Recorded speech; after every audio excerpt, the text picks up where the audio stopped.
So hypoxia is not a totally new phenomenon, and for the last 20 years the scientific community has been busy discussing strategies to overcome this obvious shortfall of oxygen.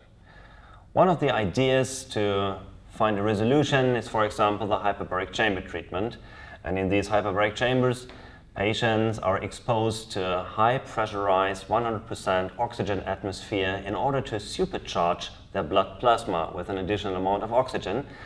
Let's don't dive into details because this is a systemic treatment and we are focusing on topical treatments.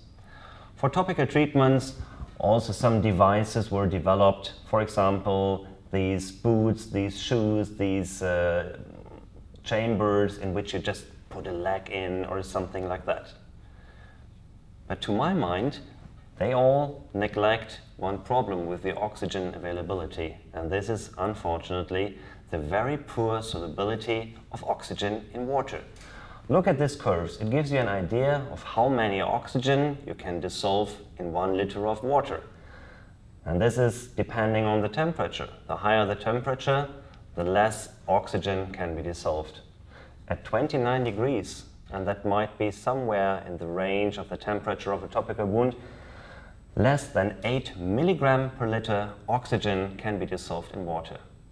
If we translate this to a wound situation and calculate it based on an equation developed by the physics Einstein and Smoluchowski, you'll find that a liquid layer of as little as just 0.1 millimeter locks away 90% or 99% even of unaided oxygen diffusion.